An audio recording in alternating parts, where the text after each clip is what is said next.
quite a few layoffs in my corporate career, and I have found three sort of things to keep in mind, when these types of things happen.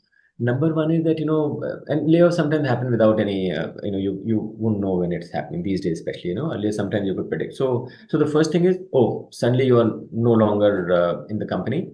Maybe they gave you some money or whatever, or maybe they didn't, depends on how that company was. Maybe you were in a startup which just closed down and didn't give you a package or whatever, right? So the first thing, most important, is Maslow's hierarchy number zero, which is to say you have to survive the next whatever time, right?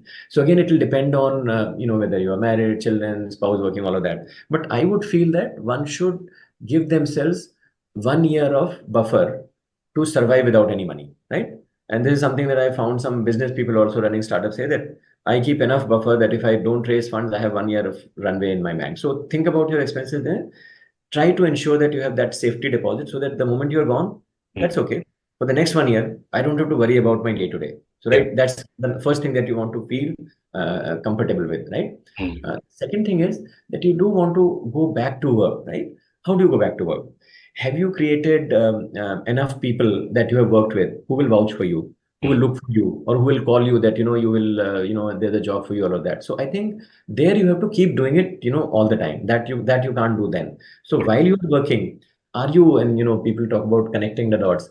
I keep saying, are you collecting the dots? Collecting the dots to me meaning meeting new people, having new experiences. So are you diversifying your space to be, much more well-rounded? So when this thing happens, you have a lot of skill sets, lots of experiences which you can connect later on, lots of people that you knew which you can connect later on. So I think that whole thing of, again, maybe I can go to the next level of Maslow's hierarchy, which is about a sense of belonging. So have you created that sense of belonging that will allow you to reach out to people, try out for new jobs, and find the new opportunity? And lastly, I think hunting for job is not a full-time job. You can't do that. So you also have to develop some other area of interest where you deploy your time. You can't spend 8 hours applying for jobs or interviewing people. So during that period, maybe it's an area that you wanted to learn more about. So it could be a course.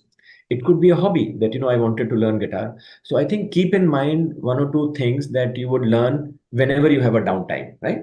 So good to have that. So like I said, the moment I'm laid off tomorrow, I say, okay, I don't have to worry for 1 year.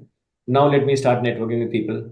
Let me also pick up that, that hobby of learning guitar, which I had for this thing, or enroll for that online course on, LLM that I was hoping I could do one day. So I think you have to create a balanced portfolio where you are meeting a bunch of people with such a job, but also learning a new skill, maybe taking up a new hobby. That way you will keep your own mental balance in the right place, and hopefully in a better mind frame when you are talking to people, or appearing for interviews. Because the worst thing that happens sometimes is that you lose confidence when you don't have a job. And as time passes, 9 months down the line, no job, your confidence is very low. So I think you have to work against that, because you have to recognize that is there. So if you are, let's say, learning some of the other things, maybe they are keeping you up because suddenly you have done some nice courses where you have cracked some problem, you're feeling good about yourself. In that guitar, you have gone to a certain level that you're feeling good. So I think you have to find those positive reinforcements from some places, so that your whole model, while you may not be getting the job, but the other thing which are giving you positive stimulants, so that you are at least feeling positive about yourself, which is very critical for all of us. Absolutely. Thanks so much for that. Yeah, so I think, I perhaps have been a little fortunate that I have not had the experience of conveying such bad news to people, or myself haven't gone through it. So I can just share what, my thoughts would be, and perhaps how I would have reacted and responded to a situation like this, which is fundamentally very unfortunate, right?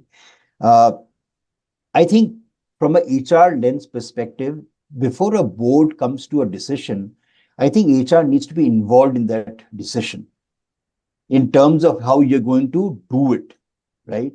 Obviously, when the decision comes at a board level, there is data, there is, a lot of history and, thinking behind it. And I sincerely hope that the HR function is actively involved in it, because there are a lot of elements there which have to be, it's about people, right? So whether it's the way you look at treating people humanely, whether it's the way you look at giving them some financial buffer so that they can tide over at least for a few months, assuming that the business can afford that. I think these are some of the elements which need to get into the decision. right? The other piece is that, if you have a line of business which is completely being, closed down, then you probably can't take a call. But if it's some people in a particular line of business, I think how you decide or choose that set of people is important, right? Yeah. And most importantly, if you are taking a decision to shut down a business and hence, or kind of reduce staff in a business and hence it's going to result in layoffs, I've always felt that it's good to kind of keep communicating to people. It shouldn't come as a sudden shock, Yeah. right? I mean, I think the entire world knows that the situation in the job market is pretty grim, Yeah. right? So I think it's important that you as a company keep communicating to your people as to what the business outlook is and what it might result in. I think that kind of transparency we owe to our people. Our people are not idiots. They understand. They just expect that the company is also transparent. Yeah. Just think about it. Because of COVID, in some sense, COVID in a very perverse manner made us realize that, hey, we need to communicate more with our people. In one of the companies I worked in before, I think the CEO in those 2 years spoke probably 70% more than regular years with the last staff in the company. He would have never done it before. Why not? Why does it require COVID to kind of make us realize all this? So similarly, that communication, transparency, that, hey, this is coming our way. I know it's difficult because it kind of creates concerns in the organization. People might start looking out, and some of the good people that you don't want to lose might look out. But the transparency in communication and getting people ready that, there is bad news and why there is bad news. Yeah. The other thing, Ravi, remember, sometimes companies unfortunately tend to jump on the bandwagon because everybody else is laying off, we'll also lay off. Yeah. Or we'll reduce the benefit, right? I think my message to such companies is employees remember you when the times are bad and how they've been treated. Absolutely. Right? I think that's important. And I recall in 2007-8 when the IT sector wasn't doing well. Yeah. We had some consultants come and tell us that, hey, you know what, why don't you reduce your learning budgets? Why don't you reduce some of the benefits? Right. And fortunately, we could afford not to do it. But it would have been so easy to do it because everybody else was doing it. Yes. Right? And we stayed put and said that, no, we are privileged that we don't need to do it, and hence we will not do it. Absolutely. Right? And people remembered us for that. Yes. Right? So I think the fundamental thing is communicate well and enough in advance so that people are not shocked by sudden news impacting them. Be human in the way you treat people. So when you're having a conversation with someone, let it not be a very abrupt conversation. There should be enough grace given to people in the conversation, and just not HR's job. I think even, the business leaders should do it that way. And being open and upfront, I think, helps you build that credibility of why you are doing what you are doing. Absolutely. I think the what everyone knows, the why, and how the company is enabling you in this tough situation. Yes. These are things which I genuinely believe would go a long way.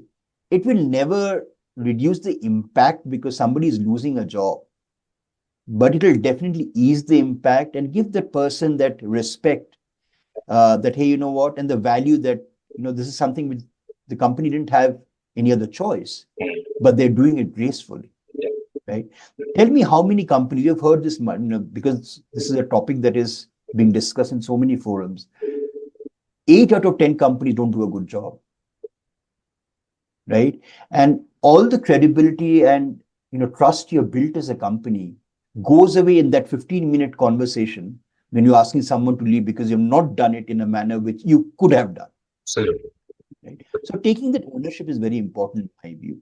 The other part is from an employee perspective, I think it's important that, you don't stop learning.